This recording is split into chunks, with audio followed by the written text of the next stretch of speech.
بأهل الباب على النور المبين أحمد المصطفى سيد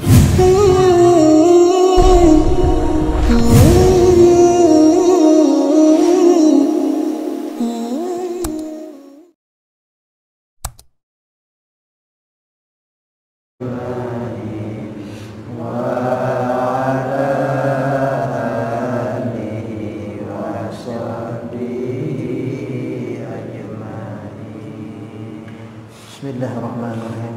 Ila hadratin Nabi Mustafa Rasulullah sallallahu alaihi wasallam wa ala alihi wa sahbihi wa dzurriyyati sahabati wa atba'ihi wa ila hadrati jami' ikhwanihi min al-anbiya wal mursalin wa syuhada salihin awliya al-muqarrabin ulama'il 'amilin wal musannifin wa jami'il malaikatil muqarrabin wa khususan musannif hadzal kitab sya'alillahi lahumul fatihah. Bismillahirrahmanirrahim.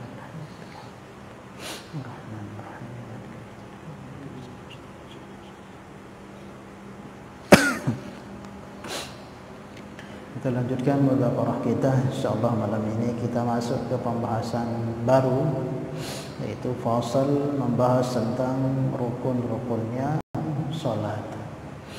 Kalau minggu kemarin sudah kita bahas mengenai syarat sahnya salat sebelum masuk waktunya. Apa kemarin itu ada 5. Pertama, suci dari hadas, baik hadas kecil dan hadas besar, dan juga suci dari najis. Kemudian selanjutnya yaitu menghadap kiblat, kemudian menutup aurat, kemudian mengetahui ilmu masuknya waktu sholat, kemudian sholat di tempat yang suci. Itu syarat yang harus kita sempurnakan sebelum kita mengerjakan sholat. Itu namanya syarat sah sholat sebelum masuk waktu mengerjakannya. Yang harus kita kerjakan sebelum sholat dan harus istimrar, selalu berada ketika kita sholat. Walaupun dikerjakannya di belum sholat, tapi harus istimrar, mesti ada dia di dalam sholat tersebut. Seperti dalam sholat, kita diwajibkan menutup aurat, walaupun menutup aurat itu kita kerjakan sebelum sholat, maka di sholat, ketika sholat nggak boleh terbuka aurat kita. Kemudian menghadap kiblat sebelum sholat itu sudah pastikan kita menghadap kiblat, maka sampai selesai sholat itu wajib menghadap kiblat. Kalau sampai nggak menghadap kiblat tanpa uzur, batal sholat. Dalam sholat itu, sebelum sholat itu kita diwajibkan bersuci dari hadas kecil besar ataupun najis. Tapi kalau di tengah sholat kita menemukan hadas ataupun najis, batal sholat kita.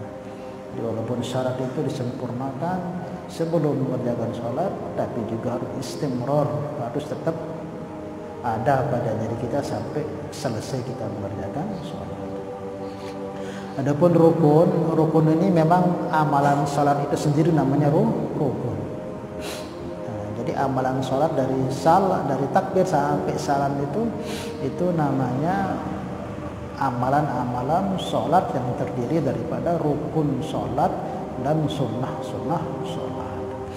Di malam ini insyaallah kita akan membahas mengenai rukun sholat atau amalan yang ada di dalam sholat itu sendiri.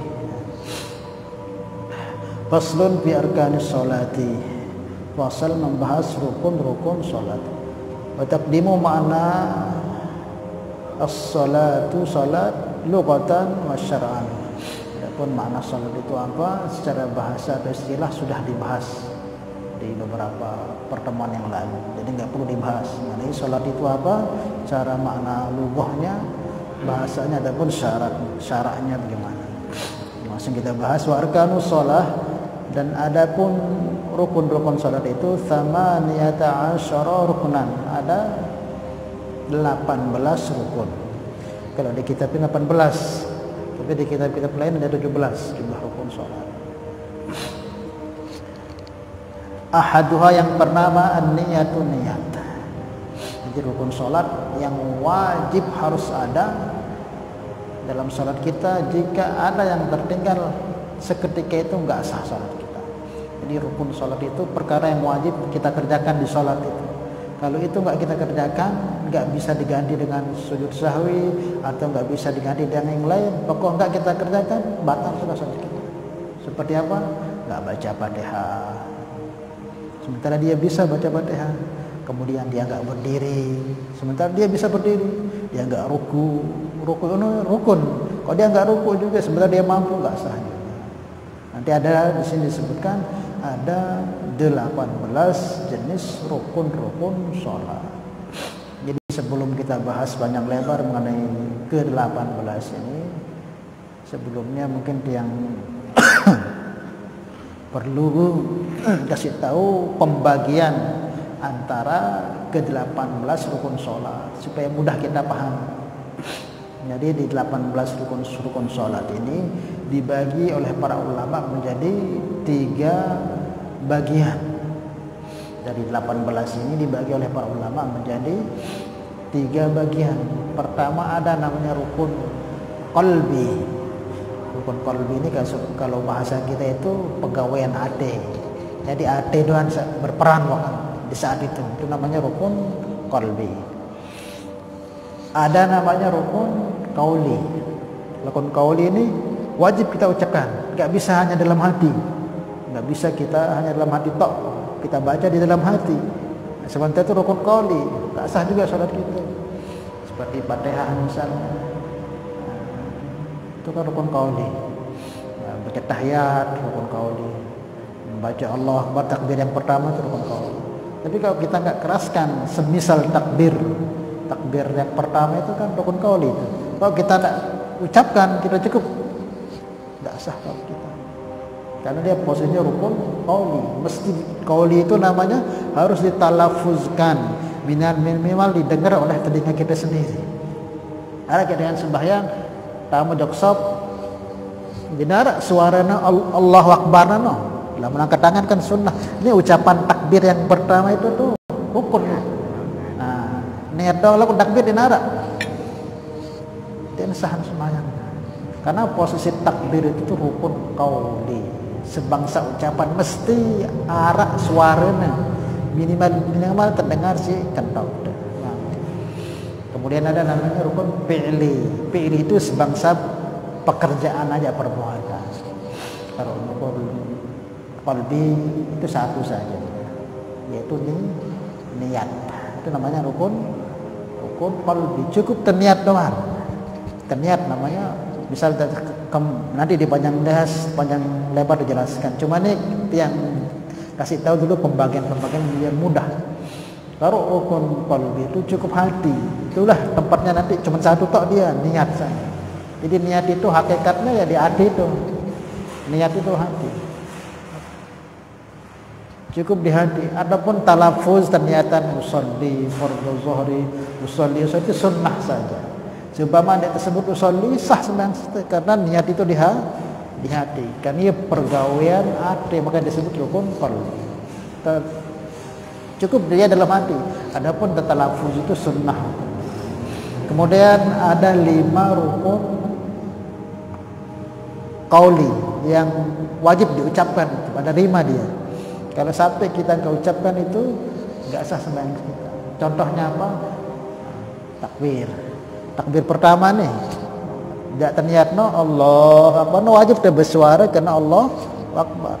Kalau lamun sembahyang dia nara, dia gerak mulutnya baca Allah Akbar, nggak sah sembahyang. Karena itu rukunnya ucapan, bangsa ucapan. Itu yang pertama. Kipasnya. Kemudian juga yang kedua rukun qauli itu membaca Fatihah. Ini kipasnya? Oh,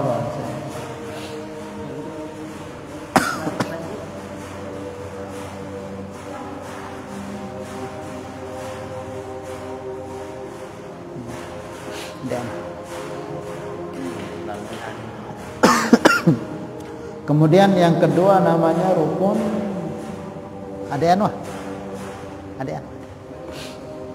yang kedua hukumnya rukun yang kedua contohnya rukun qauli itu baca Fatihah. Membaca Fatihah no rukun qauli. Kau arah dengan sembahyang Allahu Akbar, baca Fatihah ini dalam hati. Dek ucapan ana. Dan baca minimal terdengar sikan Dr. Mesa. Baca Fatihah dalam hati. Dia sah sembahyang. Karena kedudukan Fatihah itu di rukun qauli mesti harus terucap, harus bersuara, minimal terdengar sikan Dr. Mesa. Kau baca Fatihah Allahu Akbar, ruku tiba-tiba dan arah baca Fatihah dekat Tuhan, wah baca Fatihah, wah lihat dia sah. Paham ya? Karena ada rukun berbangsa ucapan. Termasuk apa juga rukun qauli itu? Tasyahud, membaca tahiyat yang terakhir itu sampai membaca sholawat kepada Nabi.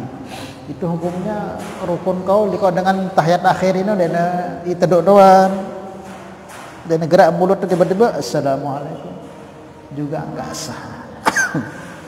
Karena itu hukumnya rukun qauli. Ada. Kemudian juga termasuk di antaranya salam. Jadi salam yang pertama itu rukun qauli itu. Itu mau dan sah sembahyang. Karena ucapan salam saat pertama lamun saat kedua kan sunnah. Saharap kanan hukumnya rukun tuh. Harus assalamualaikum. Itu baru kena dan sah. Karena dia posisinya di rukun qauli. Nanti kita bahas itu. Kemudian ada namanya rukun fi'li. Dia tidak rukun berbangsa hati, juga tidak ucapan, tapi cukup perbuatan. Contohnya apa? Berdiri tegak. Berdiri tegak no wajib itu, rukun itu. Kok ada orang di Indonesia sholat dalam keadaan berdiri sementara dia mampu sehat, lokal doang sholat fardu dia sah. Termasuk apa? Ruku itu rukun qauli, rukun fi'li perbuatan. Kemudian apa? Tidak sujud, duduk, itu semua senyaman rukun fi'li berbangsa perbuatan. Paham ya? Ada namanya rukun qauli itu niat. Kemudian ada 5 rukun qalbi, niat ada 1. Kemudian rukun yang bangsa ucapan qauli itu ada 5. Nah sisanya nanti itu yang 9 atau yang berapa jadinya? Nah yang 12 itu nanti adanya di rukun fi'li berbangsa perbuatan. Paham ya?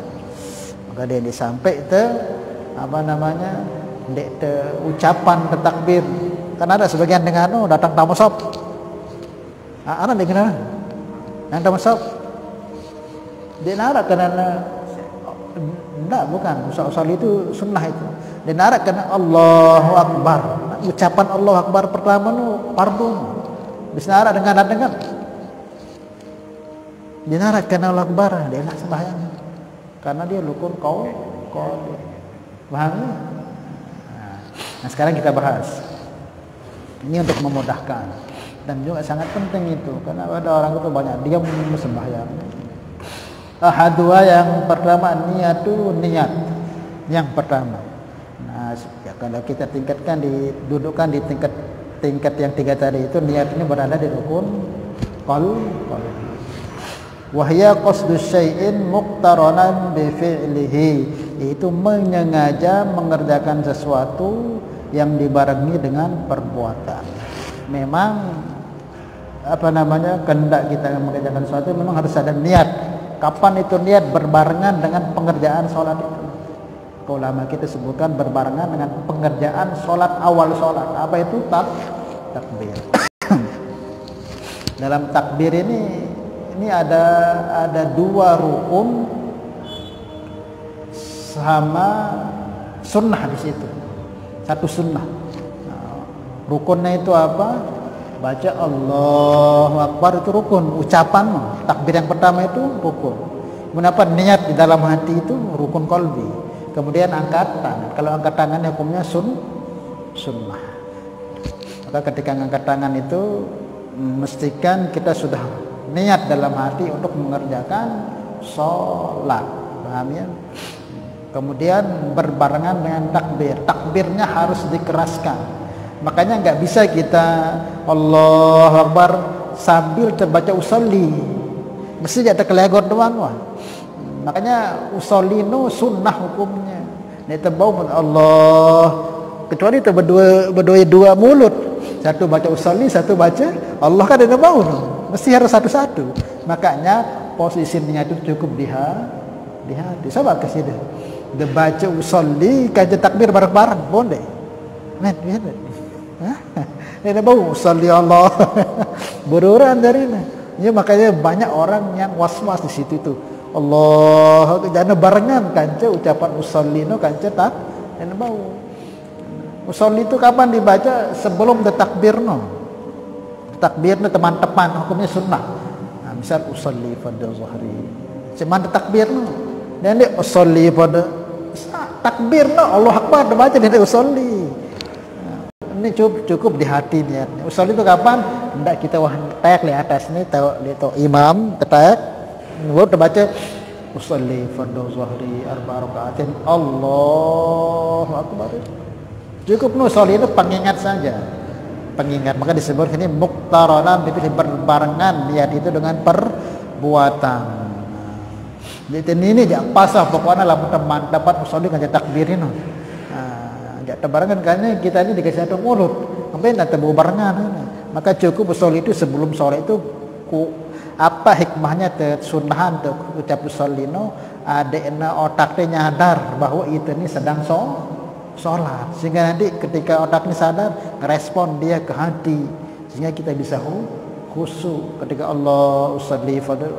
Berarti kita ingatkan diri kita ini, akal kita ini, otak kita ini, kita akan sholat, nanti itu akan turun ke hati, sehingga pas takbir itu kita akan bisa khusyuk. Maka disunnahkan membaca usolli fardhu zuhri fardhu asri itu sebelum takbir. Dia pantesan Allah sampai diingat usolli dah.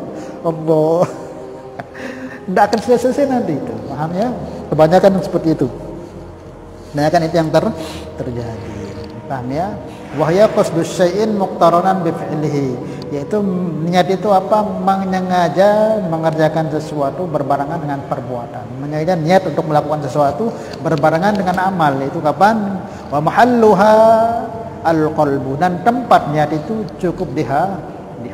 Seumpama sedang baca usolli, wasaduh niat Allah Akbar, ikatlah sampai yang zuhur fardu sudah kerjakan akbar, sudah cukup. Tidak perlu Allah. Apalagi jadi imam repot. Cukup Allah, mantepan wah Allah, tanamkan dalam hati kita ngerjakan sholat zuhur 4 rakaat fardu selesai. Adapun nanti menghadap kiblat jumlah rakaat itu kalaupun tidak kita sebut tidak apa-apa. Yang fardu itu nanti disebutkan ini ada 3 kalau sholat fardu itu.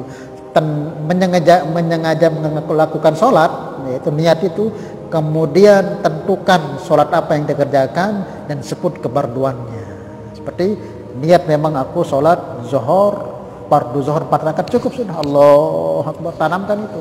Jadi ada tabangan-tabangan 4 rakaat terus menghadap kiblat sesuai jadi nanti, karena itu nggak perlu. Dan artian bukan nggak perlu, saya dengan 3 ini saja sudah cukup. Menyengaja mengerjakan sholat, niat, kemudian takyinkan sholat apa sudah kerjaan, zuhur, asar, maghrib, isya, dan sebut kefarduannya sudah cukup. Lah disebut zuhur 4 rakaat menghadap kiblat kebiluan. Amnah zuhur kan otomatis 4 rakaat, dan namanya sholat itu mesti sudah menghadap kiblat, enggak ada dengan sholat menghadap kiblat baru kan enggak ada. Maka dalam sholat fardu itu yang penting kita tekankan 3 saja, yang tidak boleh tidak. Apa? Menyengaja mengerjakan sholat, tentukan kefarduannya bahwa ini sholat fardu, dan sebut takyin sholat apa, zuhur, usolli fardhu zuhri Allahu Akbar. Lalu dalam menbawa dia sebut mustaqbil kiblah 4 rakaat, ya tidak apa-apa juga. Dia perlu dah harus mantap sampai usolli fardhu zuhri 4 rakaatin mustaqbil kiblah arba'an adaan malik suwe kalau dia tapos malik tulang cukup sebut usolli, aku nyengaja sholat fardhu zuhri lillahi ta'ala. Nah fardhu zuhri otomatis zuhur itu 4 rakaat, dia kena usolli zuhri, harus sebut takyinkan kefarduan bahwa saya kerjakan sholat fardu. Maka dijelaskan di sini Wa mahalluha, dan tempatnya itu al-qalbu, yaitu hati. Fa in kana as-salatu fardhan wajaba niyatu fardhiyati. Dan jika salat itu salat fardu, maka wajib menentukan niat keparduannya, harus kita sebut, wajib kita sebut keparduannya. Itu cukup untuk usolli zuhri dan cukup, harus terbarengi sebut fardu, karena zuhur ini salat fardu. Yang pertama itu harus takyin keparduannya, bahwa salat si tegawe ini memang salat fardu, dia salat sunnah. Fa in kana as-salatu fardhon, dan jika salat yang dikerjakan itu fardu, wajiban yaitu fardiyati, wajib meletakkan niat menyebut keparduan salat tersebut. Itu yang pertama. Ini yang tidak boleh disebut dalam hati kita ketika takbir niat itu. Kemudian wajaba wa qasdu fi'liha, kemudian niat mengenyaja mengerjakan salat tersebut. Ada dengan Allahu Akbar, lalu niatan dan sembahyang, ya ide bandahnya nih, dia ini sah masih, walaupun gerakannya sholat, tapi dia tidak niat untuk sholat, dan sah masih. Maka yang pertama, niatkan keparduan ini, sholat ini, bahwa ini fardu bukan sholat sunnah. Kemudian niatkan dalam hati bahwa kita ini akan mengerjakan sholat gitu. Dia apa praktek sholat ini memang betul kita kerjakan sholat. Kemudian wata'yinuha, menentukan sholat apa yang dikerjakan, zuhurkah, asarkah, maghribkah, isakah, subuh, minimal 3 ini. Adapun nanti menghadap kiblat, jumlahnya 4 rakaat ataupun apa lagi itu ya kalau sudah mau sebut juga nggak apa-apa. Tapi minimal yang 3 jangan sampai ketinggalan. Sudah sebut usolli fardal, Allahu Akbar, tidak sebut salat zuhur nano, kan bingung jadi salat apa istilahnya. Dan harus sengaja mengerjakan salat, kemudian sebut keparduannya, takyinkan salat apa setegawi, cukup sah wahano di dalam nih, paham dah. Aku dalam pilih mantap sebut adaan, imaman, makmuman, silahkan. Bukan lagi yang terkelegot. Kemudian itu tadi yang pertama, fa in kana as-salatu fardhon wajiban yaitu fardhiyati, tentukan bahwa ini fardu. Kemudian waqasdu fi'liha, sengaja memang kita salat itu mengerjakan salat, kemudian ta'yinuha, tentukan salat apa ini. Wa ta'yinuha, dan menentukan salat min subhin atau zuhrin matalan, seperti menentukan bahwa salat yang kita kerjakan ini zuhur ataupun salat subuh. Au kanat as-salatu naflan, ataupun salat itu salat sunnah dzata waqtin, yang memiliki waktu, karatibati au dzatis sababi kal istisqa. Juga begitu juga dalam hal salat-salat yang nafilah yang memiliki sebab. Salat-salat nafilah, ya Allah kerenan aja. Salat-salat nafilah yang memiliki sebab itu pun juga sama ditentukan, seperti istisqa. Istisqa juga disebut takyinkan. Jadi salat istisqa lagu ditetapkan salat habis 3 ini maka ndak sah. Pahamnya? Au kana salatu naflan dzata waqtin, yang memiliki waktu, karatibati, seperti salat ratibah ini salat apa? Qabliyah ba'diyah. Qabliyah ba'diyah juga disebutkan. Jadi itu zuhur Allahu Akbar sembahyang dan niat itu disebut ba'diyah, itu disebut qabliyah. Ya, gimana hukum salatnya? Sama di sini, tidak akan disebut dengan, harus kita sebutkan salat apa yang kita kerjakan, minimal itu harus kita tentukan. Karena kalau salat 2 rakaat nanti banyak sekali jadinya. Bisa salat hajat, bisa salat taubat, bisa apa, bingung. Maka tentukan, kalau memang habis zuhur kita kerjakan, disebut qabliyah. Apa ya, pahamnya? Kalau sesudah zuhur disebut ba'diyah. Au dzata sababin, atau yang memiliki sebab, seperti kalau istisqa, seperti istisqa. Kalau terjadi pancakedik yang lama, ya salat 2 rakaat, sebut salatnya istisqa. Wajaba qasdu fi'lihi, dan juga wajib mengerjakan, wajib menghadirkan, menyengaja mengerjakannya. Wa ta'yinuhu la niyatan nafliyati, dan mencukupi dengan tidak niat untuk menyebutkan nafilahnya. Jadi kalau sholat sunnah itu 2 saja yang ditekankan itu. Tapi kalau salat fardu 3. Kalau salat fardu itu mengajar mengerjakannya, tentukan kefarduannya dan apa salat yang kita kerjakan. Tapi kalau yang sunnah cukup sebut menyengaja mengerjakan salatnya sama sebut nama salat. Dia perlu, bukan dia perlu sebenarnya. Sumpah dia disebut kalau salat sunnah ini dia disebut sunnahnya sah. Kalau fardu wajib, misal jadi salat duha, aku niat salat duha, usolli duha Allahu Akbar, cukup. Maka ada disebut sunnatan duha cukup. Karena disebutkan di sini wajib qasdu fi'lihi wa ta'yinihi la niyatan nafliyati. Tidak niat untuk atau tidak menyebut niat untuk sunnahnya sah. Ada. Terus ini dia itu. Pilaknya sebabnya. Iya. Paham ya? Lamun sembahyang sunnah 2 wajib tetekanan. Apa nyengaja memang ngerjakan salatno kance sebut dalam salatna. Supaya dia disebut jumlah rakaatna, dia disebut sunnahna sah. Paham? Mara misal nanti habis sembahyang isir, sembahyang usolli qabliyah, seumpama dia disebut sunnahnya sah gitu. Tapi kan umumnya kita sebut kan usolli sunnata qabliyatil zuhri. Paham ya? Seperti itu. Beda dengan yang fardu tadi. Fardu itu mesti 3 ini, tidak boleh sampai tidak dibarengkan dengan niat. Sengaja mengerjakan, kemudian tentukan kefarduannya dan tentukan sholat apa yang kita kerjakan. Maknanya, seumpama nanti insiden dia sempat sebut menghadap kiblat, dia sempat menyebut 4 rakaatnya, atau dia sempat sebut adaannya. Kan ada sesuatu yang ada yang kodok. Kalian sempurnakan usolli misal isya, usolli fardhul isya'i arba raka'atin mustaqbil kiblah adaan belok kan Nabi bega kan lu tetampung niat Allah akbar lelah dia mikir Allah sholli fardhul isya'i arba raka'atin mustaqbil kiblah arba raka'atin adaan makmuman suwe lelah. Telune hadirkan hati ente.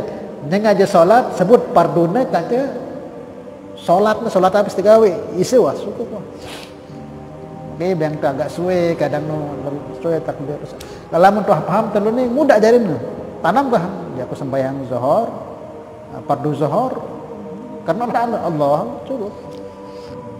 Gua lamun tamangkan jak lelah tuh iming-iming juru pasang jurus dulu waduh selesai. Paham ya? Hah? Oh. Dia tidak mungkin wali ars gitu. Nah, sebenarnya niat dalam suatu itu mudah. Cuman kadang kita nggak ngerti ilmunya sehingga bikin kita bingung sendiri. Sehingga semua kita memasukkan menghadap kiblatnya, jumlah rakaatnya, adaannya, jadi tidak kuat, kita susah memang. Nah, kalau kita bisa ya tidak apa-apa. Kalau tiang sih langsung aja itu Allah. Dalam hati niat Allah. Tetapi nih, kalau sudah mau lafatkannya itu jangan pas takbir. Lapan sebelum takbir ingatan diri tadi bahwa dia ada sembahyang. Misal tamu lesop atau jadi imam usolli fardhu dhuhri arba rakaatin lillahi ta'ala. Allah kena tanamkan disebutnya dalam hati cukup Allah Akbar. Ini dong mengingatkan, banyak fungsi melafazkannya itu mengingatkan supaya mudah nanti Allah. Begitu. Kadang kita juga orang menjerap darah lupa deh gubah-gubah deh Allahu Akbar. Zuhur ternyata lagu asar setegawe. Asar situ gawe. Yang ini sah lain sembahyang nih perlu lafazkan zuhur di hati tadi salah. Dan juga sering kejadian juga dia sembahyang Allahu Akbar subuh lihatin lagu 4 rakaat yang disebut subuh kan 2 rakaat lanjutkan ini Allahu Akbar subuh lagu lihatin subuh 4 rakaat lanjutkan yang subuh itu 2 rakaat itu biarkan sudah itu karena itu enggak inti yang inti itu ya takyinkan kita memang kerjakan sembahyang subuhnya kan cepar dun ada pun sebutnya kok subuh 4 rakaat enggak ada orang subuh 4 rakaat itu biarkan aja sudah supaya kita enggak ngulang lagi dulu. Dia kejadian gitu kan. Nah, seperti itu. Paham ya? Itu saja yang perlu ditekankan. Kalau fardu itu 3 ini jangan sampai ketika niat itu bareng dengan takbir itu menyampaikan sholat, kemudian takyankan keparduannya sama sholat yang kita kerjakan itu zuhur, asar, subuh. Nah kalau yang sunnah cukup setidaknya ngajak mengerjakannya kan disebut sembahyang tok, dak ada disebut jumlah harakatnya, dak ada disebut sunnah ya tetap sah. Karena disebutkan cuma 2 saja. Di sini disebutkan kalau yang sunnah bagaimana? Wajaba qasdu fi'lihi, wajib niat mengerjakan sholat itu. Kemudian wa ta'yinuhu, tentukan sholat habis digawe, duha kah, kemudian hajat kah gitu. Nah kalau boleh sempurna ya sebut usolli sunat duha rakaataini sunnatan lillahi ta'ala, tidak apa-apa. Paham ya? Nah ingat niat itu di hati ya, di hati. Nah, makanya ketika kita pertama takbir itu ada 2 rukun sama 1 sunnah yang kita kerjakan. Terus terbalik tambah si usolli di bawah, pahamnya? Di bawah, makanya usolli itu sebelum takbir itu. Karena kita kerjakan 3 rukun dalam takbir itu. Ada 2 rukun sama 1 sunnah. Rukun itu apa? Allahu Akbar, ucapan Allahu Akbar itu rukun qauli. Kemudian niatnya juga rukun qauli bebarengan, kayak takbiran ke tangan. Ini sunnah hukumnya. Allahu Akbar, pahamnya? Nah, takbir yang pertama itu iya sunnah. Terus wasani, dan yang kedua yaitu al-qiyamu ma'al qudrah, berdiri atas atau bagi orang yang mampu. Nah berdiri ini kalau disebut tadi di pembagian nyara rukun sholat yang 18 itu di mana posisinya berdiri? Rukun fi'li, karena cukup gerakan dan perlu ucapan. Paham ya? Kan tadi kan yang sebut di awal itu ada rukun qalbi, ada qauli yang bahasa ucapan, yang tadi ada yang fi'li. Kalau qalbi tadi itu niat, cukup 1 tok itu, tidak ada lagi rukun qalbi selain niat. Kemudian berdiri bagi yang mampu. Nah berdiri ini pegawaian kalau bahasa itu pegawaian awak. Wajib hukumnya tenganjang sembahyang di salat fardu. Ma'al qudrah, bagi yang mampu, alaihi, atas berdiri tersebut. Kecuali kalau kita tidak mampu. Ada orang itu kalau sholat berdiri itu mungkin dia baru sembuh. Kalau sholat berdiri itu kayak mau pingsan, boleh dia sholat duduk. Atau mungkin dokter bilang nih kalau dia berdiri orang ini nanti penyakit naruhnya, asam lambungnya atau apanya akan kambuh. Maka boleh dia sholat duduk walaupun fardu. Lagu arak dengannya sehat, bukan dengan penyakitnya. Sehat bukan dari penyakitnya, lagu tokol dan sholat fardu dia sah. Karena berdiri itu rukun fi'li itu. Salat fardu ini. Tapi kalau salat sunnah boleh duduk. Dengan salat sunnah tarawih mungkin sembahyang sejus, lelah tokol, sah lamun salat sunnah, lagu berkurang pahalanya. Sebenarnya mau harus 10 kalau nganjeng tapi duduk jadi setengah mau. Paham ya? Kalau fardu lamun tersehat juga dengan penyakit, dengan halangan apa-apa, salat fardu kok tokol dan kerjakan semuanya sehat, dia sah sembahyang tu. Karena nganjang itu rukun, berdiri betul, kalau bahasa kita berdiri betul, berdiri tegak itu fardu hukumnya bagi yang mampu. Beda kalau orang sakit apa itu, ya boleh duduk karena ada uzur. Paham ya? Yang ulangi juga tadi, sholat sunnah gimana Ustaz kalau kita duduk, sementara kita ini sehat, kita kuat, sehat, lagu tokol dan sembahyang sehari sholat sunnah sah, cuman pahalanya kurang. Ini hanya untuk sholat sunnah. Kita milih sholat duha lagu tokol dan qobliyah tokol dan sah karena sunnah, cuman pahalanya berkurang. Tapi kalau fardu wajib tenganjang dalam sehat, tenganjang batal dan sah, karena berdiri tegak itu hukumnya wajib bagi yang mampu. Pain ajaza anil qiyam, tapi kalau orang itu tidak mampu berdiri, mungkin sakit atau apa, kok ada kaifa syaa, maka boleh dia duduk dengan serah dia mau duduk kayak apa gitu. Kalau dia ini sakit bisa nggak bisa berdiri, tua mungkin, boleh dia duduk semaunya, bisa dengan tumpang sila, bisa dengan selonjoran. Mungkin ada orang itu kaki nggak bisa ditekuk, ya sudah sambil duduk selonjoran, apa sah itu. Karena nggak bisa memang ditekuk juga, bisa berdiri nggak bisa, itu selonjoran. Nggak apa-apa, karena gitu mau punya gitu. Ya Pak, kadang-kadang kan ya dan apa-apa ngambil pun. sehat dan dekam. Ya. Nah, mubtarishan afdal wa qu'uduhu mubtarishan afdal. Akan tetapi bagi yang tidak bisa berdiri, duduk dengan iftiras itu lebih afdal. Seumpama temili sholat duduk sunnah, sholat sunnah sambil duduk, iftiras lebih bagus. Walaupun sholat sunnah itu bawa model tumpang sile, bawa model tapi yang paling afdal iftiras, itu lebih afdal. Iftiras itu apa?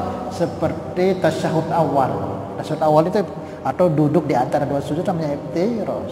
Ada bagus dalam temili sembahyang tokol, raweh mungkin pada, dia noh tumpang sile. Seabdalna iftiras marah biasa noh. Saya marah ke duduk di antara sujud dan tahiyat awal itu namanya iftiras lebih afdal. Paham ya? Wallahu a'lam bishawab. Mungkin doain nanti dulu kita bahas. Ya, ditanyakan dulu.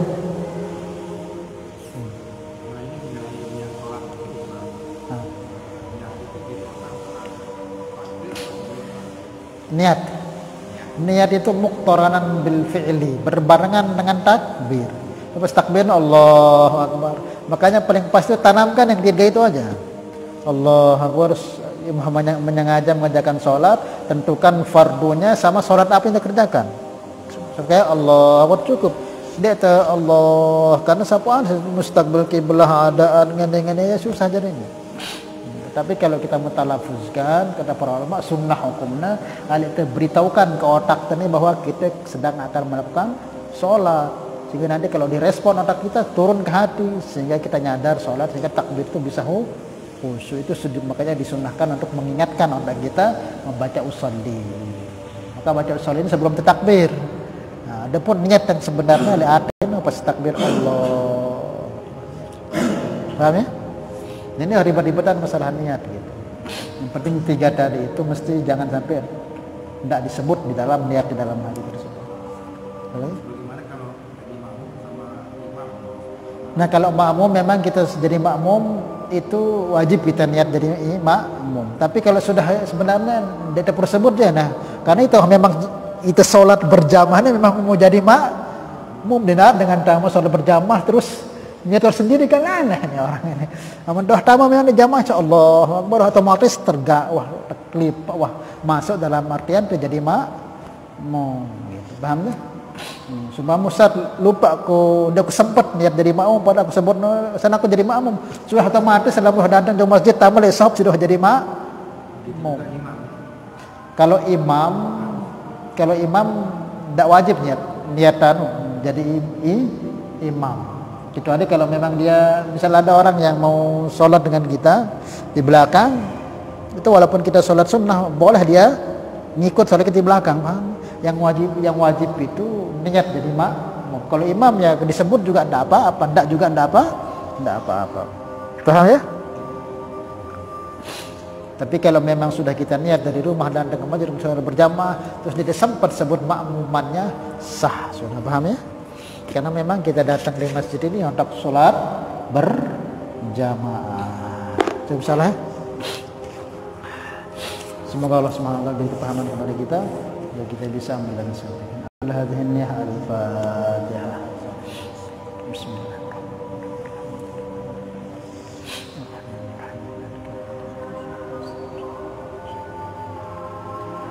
Salatullah, salamullah. Alhamdulillah.